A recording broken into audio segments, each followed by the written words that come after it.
Jury finds Lori Vallow Daybell guilty of murdering two of her children.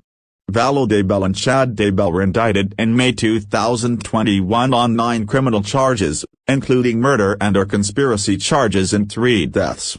Vallow Daybell is accused of killing her 2 youngest children, Tylee Ryan and Joshua Jaxon J.J. Vallow. Tylee was nearly 17 when she and J.J., 7, were last seen alive in September 2019. The children's bodies were found in June 2020, buried on property in Rexburg, Idaho, owned by Chad Daybell. Even before the remains were found, Vallow Daybell was charged with felony desertion of a child and obstruction. Prosecutors accuse her of not reporting her children missing so she could keep collecting benefits. She is also charged with conspiring to murder Tammy Daybell, Chad's then-wife, who was found dead in her home in October 2019, less than 1 month before he and Vallow got married in Hawaii. He is Vallow Daybell's 5th husband. In a separate case in Arizona, Vallow Daybell was also indicted on conspiracy murder charges for allegedly arranging for her brother, Alex Cox, to shoot and kill her 4th husband, Charles Vallow, in July 2019. Alex Cox died in December 2019, of what was determined to be natural causes. The state called on dozens of witnesses and repeatedly showed jurors disturbing images that showed the horrific conditions of the Tylee and J.J.'s bodies. Tylee's body had been burned and dismembered, J.J.'s body was wrapped in plastic, with his wrists and ankles bound. A plastic bag was duct-taped over his head. Much of the evidence in the trial has been circumstantial, including scores of text messages from Vallow Daybell's phone. But a DNA expert also testified that a hair stuck to a segment of duct tape on J.J.'s body was found to be a match for his. Rather than call its own witnesses, the defense tried, and failed, to get the judge to rule that the prosecution didn't present enough evidence to ask the jury to render a verdict. Your Honor, we don't believe the state has proved its case, so the defense will rest, defense attorney James Archibald said on Tuesday. But Boyce ruled that there was sufficient evidence to proceed.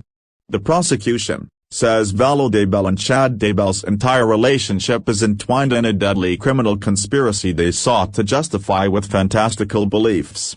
Rather than simply starting a new life together after they met in October 2018, prosecutors say, the couple plotted to kill their closest relatives and benefit from their deaths through insurance payouts and Social Security benefits. In his closing argument, Archibald said his client was in the thrall of a man she sees as a messiah and her eternal soulmate. He also said prosecutors failed to directly tie Vallow Daybell to her children's deaths. DNA evidence such as hair on a piece of tape, Archibald said, could have resulted from a mother's normal behavior. Lori Vallow went from being a suburban mom in yoga pants to someone caught up in an extreme subculture, Oregon-based journalist Leah Sodal has said.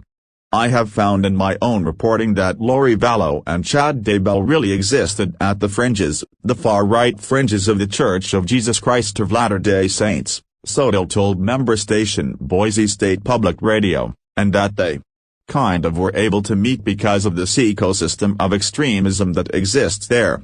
Fremont County Prosecutor Lindsay Blake told jurors that Chad Daybell and Lori Vallow Daybell portrayed themselves as religious figures called James and Elena. They purported to be able to rate people, detecting whether they might be under the thrall of an evil spirit's dark energy. Blake, the defendant, used casting that involved prayer and energy work, Blake told the jury, according to East Idaho News. Often this casting didn't work and the beliefs evolved to zombies. A common theme was the body had to be destroyed. Vallow Daybell and Daybell were focused on the end times and doomsday scenarios, prosecutors said, and they shared beliefs about people manifesting dark energy. During the trial and in their indictment, prosecutors have cited text messages between the pair regarding death percentages for Tammy Daybell, as well as messages about her being in limbo, and Tammy being possessed by a spirit named Viola. In 2020, Rexburg Police Detective Ron Ball said in an affidavit that Vallow Daybell's close friend Melanie Gibb described hearing her say that Tylee had become a zombie, a concept Vallow Daybell had picked up from Daybell. Gibb heard Vallow Daybell call Tylee a zombie, after Tylee had refused to babysit JJ, to which Tylee replied, "Not me, Mom," according to the affidavit. Gibbs said Vallow Daybell later concluded that JJ had also become a zombie. Daybell and Vallow Daybell told Gibbs that they were part of the Church of the Firstborn had a special mission, directed by the Book of Revelation. Gibbs told the detective. The defendant used money, power and sex to get what she wanted, Blake said in court, according to the Associated Press. It didn't matter what it was. Prosecutors say Vallow Daybell and Daybell benefited from the 3 deaths by funneling money toward themselves in the form of federal benefits and an insurance payout. Their goal, Blake said, was to create a new life, free from their relatives. Charges against Vallow Daybell include grand theft, with the U.S. government as the victim, after she received Social Security funds intended for the care of Tylee Ryan and J.J. Vallow and did not report Tylee's death. Prosecutors also said that shortly before his wife died unexpectedly at age 49, Chad Daybell signed paperwork to boost her life insurance to the maximum allowed under the policy. An autopsy later determined she had been asphyxiated.